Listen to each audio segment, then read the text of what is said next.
वार्ता रखा गया। जी प्रेस वार्ता रखा, क्या कहा? प्रेस वार्ता का मकसद ये है कि आगामी भवनाथपुर विधानसभा का चुनाव जो 2024 में हुआ था, उसमें पूरे भवनाथपुर विधानसभा में हम लोग झारखंड मुक्ति मोर्चा को हर बूथ पर, हर गांव में जा कर के संगठन को मजबूत किए और पार्टी से जोड़ने का काम किए। और जब हमारे बड़े भाई अनंत प्रताप देव जी चुनाव जीतते हैं, तो चुनाव जीतने के बाद पूरे भवनाथपुर विधानसभा में जितने हमारे नौजवान भाई लोग, जितने हमारे देवतुल्य जनता जो व्यक्तिगत रूप से हमारे व्यवहार से जुड़े थे, जो लोग हमसे प्रभावित होकर के जुड़े थे, उन लोगों का अनदेखा करना, ये दीपक जी का आदमी है, ये ताहिर जी का आदमी है, ये हमारा आदमी है। पार्टी में कोई किसी का आदमी और हरवाह नहीं होता है। पार्टी में कार्यकर्ता होते हैं, नेता होते हैं। और जब हम लोग चुनाव में जा कर के गांव-गांव में सभा किए हैं और जब लोगों से वोट मांगने का काम किए हैं, क्योंकि आप लोग सब इस चैनल से जितने लोग आए हैं, चुनाव के समय में भी आप लोग हर जगह गांव-गांव में हमको देखे हैं घूमते हुए। और जब हमारे लोगों को जो हमसे जुड़े हुए हैं उनका नहीं सुना जा रहा है, उनको किसी भी तरह का ज़रूरत पड़ने पर उनका समस्या का निदान नहीं किया जा रहा है, उनको मेरे नाम से छांटा जा रहा है, तो इस चीज़ को हम बर्दाश्त नहीं करेंगे। हमारे लोगों को आज तक चापाकल नहीं दिया गया, आज तक गांव में किसी भी तरह का कोई एक सड़क बता दे जो 1.5 साल में वो दिए हों। इस तरह का भेदभाव के खिलाफ में हम अपने कार्यकर्ताओं को पूरे भवनाथपुर विधानसभा से बुला करके यह बताने के लिए, आगाह करने के लिए बुलाए हैं कि ताकि यहाँ के लोग जान जाएं कि विधायक जी हमारा नहीं सुन रहे हैं और हमारे कार्यकर्ताओं का नहीं सुन रहे हैं, अनदेखा कर रहे हैं। और रही बात पार्टी की, तो हम झारखंड मुक्ति मोर्चा में थे, झारखंड मुक्ति मोर्चा में हैं और झारखंड मुक्ति मोर्चा में रहेंगे। हेमंत दादा हमारे सर्वमान्य नेता हैं और झारखंड मुक्ति मोर्चा आंदोलनकारी है और ये आंदोलन से उपज हुआ है। और हम लोग झारखंड मुक्ति मोर्चा के लोग हैं और अपने संगठन को और मजबूत करेंगे, चूँकि इनके कार्य प्रणाली से और इनके व्यवहार से पार्टी कमज़ोर हो रहा है। इसको देखते हुए अपने लोगों को बुला करके यह हम संदेश देना चाहते हैं। ऐसे करते रहे तो आगे आप क्या करेंगे? क्या इस टाइप से व्यवहार करते रहे तो अगला कदम क्या रहेगा? वो सुधरने वाले नहीं हैं, वो सुधरने वाले नहीं हैं। 1.5 साल में हमने उनको लगभग 150 बार समझाने का प्रयास किया कि आप जो कर रहे हैं यह गलत कर रहे हैं। बड़े भाई, आप हमारे गार्जियन हैं, आप हमारे आदरणीय हैं, आप बड़े भाई हैं, हमारे पिता के सम्मान हैं। अगर आपको लगता है कि कहीं कुछ गड़बड़ हो रहा है तो आप हमसे बात कीजिए, हम लोग उसमें सुधार लाएंगे। लेकिन उनका 1.5 साल काम हो रहा है विकास का काम, भवनाथपुर विधानसभा में विकास का काम और पूरे झारखंड में झारखंड मुक्ति मोर्चा के द्वारा, हेमंत दादा के द्वारा विकास का काम हो रहा है। और कई सारी योजनाएं, जो बहुत सारे महत्वपूर्ण योजनाएं हैं जो कि पूरे झारखंड में चल रहा है और बहुत तेज़ी से हेमंत दादा के नेतृत्व में झारखंड का विकास हो रहा है। कई जन कल्याणकारी योजना है जो पूरे झारखंड में चल रहा है। इनके लापरवाही से भवनाथपुर विधानसभा में विकास पिछड़ा हुआ है। दीपक जी, आपने 2024 के विधानसभा चुनाव में सक्रिय भूमिका निभाते हुए जेएमएम की बड़ी जीत दिलाई। इसके बाद में अब कगार लगाया जा रहा है कि आप विधानसभा चुनाव लड़ सकते हैं 2029 का। फेसबुक पर आपके समर्थक मिशन 2029 चला रहे हैं, क्या कहिएगा? जी बिल्कुल। जब फेसबुक पर, सोशल मीडिया पर लगातार सोशल मीडिया पर जब चल रहा है, और चला कौन रहा है? समर्थक चला रहे हैं। जी, नेता कौन बनाता है? कार्यकर्ता बनाते हैं। 25 साल से, लगभग 24-25 साल से, 2003 से भवनाथपुर विधानसभा में हम सक्रिय हैं और हम लोगों को अपने तरफ से यह चेहरा जो आज आप देख रहे हैं सबके सामने, ये चेहरा 24-25 साल पुराना है।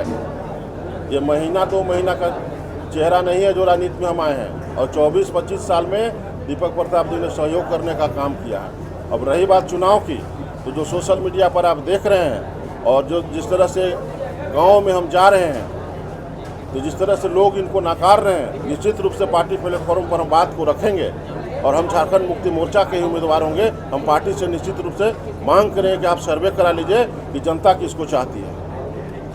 आगे सर आपकी राजनीति सोच क्या है? आगे आपकी राजनीति क्या है? आगे मेरा रणनीति कुछ भी नहीं है। हम लोग जिस तरह से गांव में जाते थे, कहीं भी आप देखते होंगे कि सड़क दुर्घटना होता है, कहीं भी किसी भी गरीब परिवार का मृत्यु होता है, उसमें हम जाते हैं। कहीं भी किसी तरह का लोगों को अगर ज़रूरत पड़ता है मेरा, तो हम जाते हैं। कहीं भी हॉस्पिटल में ज़रूरत पड़ता है तो हम जाते हैं। आर्थिक रूप से भी हम सहयोग करते हैं। तो अब हम जाएंगे झारखंड मुक्ति मोर्चा के सिपाही बन करके, झारखंड मुक्ति मोर्चा के नेता बन करके, न कि अनंत प्रताप देव के छोटे भाई बन करके। कल तक हम झारखंड मुक्ति मोर्चा और माननीय विधायक आपके अनंत प्रताप देव जी के छोटे भाई बन करके जाते थे। अब हम झारखंड मुक्ति मोर्चा के नेता बन करके जाएंगे और झारखंड मुक्ति मोर्चा को मजबूत करने का काम करेंगे। रही बात अनंत प्रताप देव जी की, तो वो हमारे बड़े भाई हैं, हमारे आदरणीय हैं, हमारे अभिभावक हैं। हमारा जब तक यह जीवन रहेगा उनके लिए सम्मान रहेगा। उनसे पैर छू करके जब भी मिलेंगे हम आशीर्वाद लेने का काम करेंगे। और हम लोगों की कुल देवी गढ़ पर है। हम लोग हर साल 7वीं के दिन दशहरा में जाते हैं और जा कर के कुल देवी का पूजा करते हैं। साथ में बैठ कर के पूजा करते हैं, साथ में बैठ कर के पूजा करेंगे। उनके यहाँ हर सुख दुख में हम शामिल रहेंगे और उनका सम्मान को कभी हम ठेस नहीं पहुँचने देंगे। विचारधारा की लड़ाई होगी और उनसे हमारी कोई लड़ाई नहीं, लड़ाई विचारधारा की है। जेएमएम द्वारा आपको टिकट दिया जाए तो आप चुनाव लड़ेंगे? निश्चित रूप से लड़ेंगे। आज से जंग जारी। दीपक जी, आला कमान से क्या बातचीत हुई? पार्टी आला कुछ बातचीत हुई है ऊपर में? 1.5 साल में देखिए हम उब गए थे और कार्यकर्ता लोग के बीच में जा करके कह करके कि जब आपको चापाकल की आवश्यकता होगी तो हम देंगे, चलिए हो जाएगा। लोग बोलते थे कि भैया इस सड़क कैसे बनेगा, तो हम बोलते थे कि सड़क हम बनवा देंगे, चिंता मत कीजिए। हमारे पार्टी के विधायक को जितने दीजिए बड़े भाई को। आज 1.5 साल में एक चापाकल हम नहीं दे पाए हैं, एक सड़क नहीं दे पाए हैं।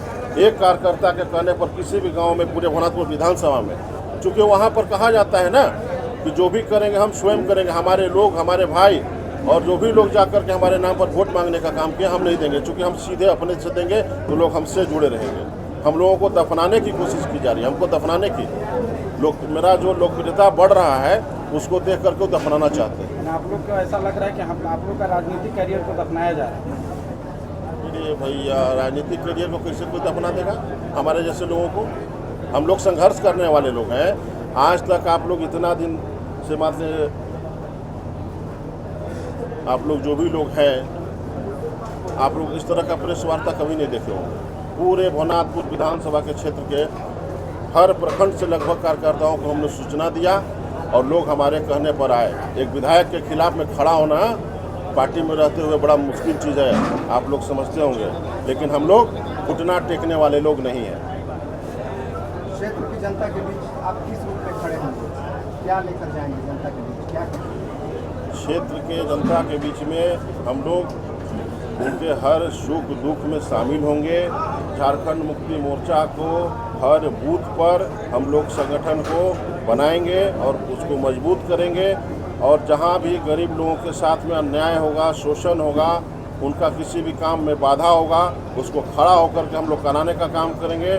और आज प्रेस वार्ता के बाद माननीय मुख्यमंत्री जी को यहाँ का सारा क्लिप, वीडियो, फोटो ले जा करके देंगे कि हमारे माननीय विधायक अनंत प्रताप देव जी, हमारे बड़े भाई, क्षेत्र में बिल्कुल कार्यकर्ताओं का बात नहीं सुन रहे हैं। संगठन के लोग नाराज हैं, क्योंकि पार्टी अगर कमज़ोर होगा तो हमको आगाह पहले से पार्टी के लोगों को करना होगा। बड़ा राज पकड़ने वाले का क्या है बड़ा राज? यही 1.5 साल में जो हुआ ये बड़ा राज है। 1.5 साल में 150 बार मनाने का कोशिश किए, नहीं माने, नहीं समझे, तो ये बड़ा राज है। हमारे जैसे लोगों को कहने पर एक भी चापाकल नहीं देना, एक भी सड़क नहीं देना। 1.5 साल में हमने जो भी किया है, पूरे भवनाथपुर विधानसभा में अपने कार्यकर्ताओं को, आम जनता को, जब भी उनको एक्सीडेंट हुआ है, जब भी उनको किसी भी तरह की आवश्यकता पड़ी है, चाहे हॉस्पिटल की बेड पर हो, चाहे वो घर में हो, समझ रहे हैं ना, तो हम अपने तरफ से किए हैं, आर्थिक रूप से भी मदद हमने करने का काम किया है और निरंतर करते रहेंगे और तेज़ी से करेंगे। अब हम लोग गांव-गांव में जाएंगे, बूथ बूथ पर जाएंगे और लोगों से मिलेंगे और पार्टी को मजबूत करेंगे। सर एक आखिरी सवाल, इस विधानसभा में सबसे बड़ा मुद्दा पावर प्लांट है सर। हाँ। 24 के चुनाव में आप भी अनंत प्रताप देव के साथ उस वादे में हाँ मिला रहे थे सर। हाँ। विरोधी आज आरोप लगा रहे हैं कि दीपक प्रताप देव ने भी वादा किया था। पावर प्लांट को लेकर क्या कहिएगा सर? देखिए, पावर प्लांट को लेकर के हम यही कहेंगे कि मुख्य मुद्दा हमारे जो बड़े भाई हैं आदरणीय अनंत प्रताप देव जी, वो 14 में भी शिलान्यास किए थे और 19 में भी उनका पावर प्लांट सपना था और 24 में भी सपना था। उनका सपना साकार हो, बाबा बंशीधर से हम यही मांग करते हैं, प्रार्थना करते हैं। 29 में भी यही मुद्दा रहेगा क्या, पावर प्लांट वाला? पावर प्लांट का मुद्दा तो जनता का रहेगा। जनता तो सवाल पूछेगी, घोषणा आप किए हैं। हम लोग जब क्षेत्र में जाएंगे तो हम लोग का मुद्दा रहेगा कि गांव में जो गरीब परिवार के बच्चे हैं, जो जिनको शिक्षा उच्च स्तरीय नहीं मिल रहा है, हम लोग गांव-गांव में अच्छे स्कूल, हमारे जैसे लोग को अगर भवनाथपुर विधानसभा की जनता चुन करके भेजती है तो हम लोग शिक्षा के लिए लड़ाई लड़ेंगे और हर गांव के लड़कों को, जिस तरह से आज बड़े बड़े लोग हैं जिनके बच्चे अच्छे स्कूल में पढ़ते हैं, जिनके पास पैसे हैं, उस तरह का शिक्षा हम लोग भवनाथपुर विधानसभा के आदिवासी परिवार, गरीब परिवार, हर जाति के लोगों को हम लोग देने का काम करेंगे। शिक्षा मेरा मुद्दा होगा ताकि जो युवा लोग हैं आने वाले समय में शिक्षित हो और वो किसी से पलायन और वो भुखमरी की स्थिति में नहीं हो, किसी से मांगने की स्थिति में नहीं हो, उनके हाथ में कलम हो, उनके हाथ में तलवार और बंदूक नहीं हो, ये हम लोग चाहते हैं। सर, इसका आखिरी सवाल, भवनाथपुर विधानसभा में विकास हुआ या नहीं भवनाथपुर विधानसभा? देखिए, यह सवाल तो आपको विधायक जी से करना पड़ेगा। सर क्या अब आपकी राजनीतिक राहें अनंत प्रताप देव ताहिर अंसारी जी से अलग हो गई है? जनता जानना चाहती है सर। हम पार्टी में हैं, बाकी तो मेरा राह अलग हो चुका आज। राजनीतिक राहें अलग हो चुकी हाँ, राजनीतिक राह अलग हो चुका है। ताहिर जी से भी सर? है। ताहिर जी से? नहीं, ताहिर जी हमारे बड़े भाई हैं, हम उनसे आग्रह करेंगे, निवेदन करेंगे। विधायक जी भी तो आपके बड़े भाई हैं। उससे तो खून का मेरा रिश्ता है, वो हमारे पिता का सम्मान है। एक भाई को छोड़ रहे हैं, दूसरे भाई को अपना रहे हैं। उनको भी अपना है, आज अपना है हम उनको। JMM में जिस दिन हम लोग ज्वाइन किए थे तो हम लोग तीनों भाई एक साथ में ज्वाइन किए थे गढ़वा में, तो उनको भी हम लोग अपनाए हैं। और ये भी मेरा ऐसा थोड़ी है कि भाई आज के बाद नहीं रहे। मेरे भाई अनंत प्रताप जी थे, हैं और रहेंगे, अब नेता नहीं रहेंगे। आज से उनसे विचारधारा का लड़ाई होगा और भवनाथपुर विधानसभा में विकास का लड़ाई उनसे तेजी से होगा। जैसे भी आप बताएं, आपके कार्यकर्ता को कोई योजना नहीं मिल रहा है, क्या ताहिर जी के कार्यकर्ता को भी योजना नहीं मिल रहा है? क्या आपको जानकारी है? नहीं, इस संबंध में हमारा ताहिर जी से कोई बातचीत नहीं है। इस संबंध में कोई बात नहीं। भवनाथपुर विधानसभा में रोजगार और पलायन सबसे बड़ा मुद्दा है। आपका क्या उसमें रहेगा? हम लोग का प्रयास रहेगा कि आने वाले समय में यहाँ से जो पलायन हो रहा है, जो रोजगार का समस्या है, उसको ख़त्म करें। और जब हम लोग क्षेत्र में जाएंगे, जनता से मिलेंगे और जनता का जो आदेश होगा और जनता के बीच से निश्चित रूप से 29 में हम आशीर्वाद देने का काम करेंगे। हम चुनाव लड़ेंगे, ये अभी हम तय कर रहे हैं आप लोगों के सामने। जंग जारी है आज से और पलायन को रोकने का काम करेंगे। हम लोग झूठ बोलने वाले लोग नहीं हैं। जब हमको जनता चुनाव जिताएगी और भेजेगी तो हम नौजवान भाई के लिए कुछ करेंगे, क्योंकि 25 साल से नौजवानों को ठगा जा रहा है। सर, भवनाथपुर विधानसभा के जनता से क्या अपील है? भवनाथपुर विधानसभा के जनता से मेरा यही एक अपील है कि जिस तरह से जनता ने जो हमको अपना मान सम्मान प्यार दुलार दिया है, जिस तरह से नौजवान लोग हमसे कंधा मिला करके चले हैं, उसी तरह से आगे भी निरंतर उनका आशीर्वाद प्यार बना रहे। और चूँकि हम लोग संघर्ष करने वाले लोग हैं, जब हम 10 साल के थे तो हमारे पिताजी हमको छोड़ करके चले गए थे। जब हम 15 साल के थे तो हमारी माताजी हमको छोड़ करके चली गई थी। तो हम लोग उस समय भी गिर कर उठे थे और फिर हम लोग जीवन भर हम संघर्ष किए हैं। मेरा जीवन का संघर्ष कथा अगर आप लोग सुनिएगा तो शाम हो जाएगा। इसलिए आप समझिए कि हम घुटना टेकने वाले नहीं हैं, हम क्रांति फैलाने वाले लोग हैं।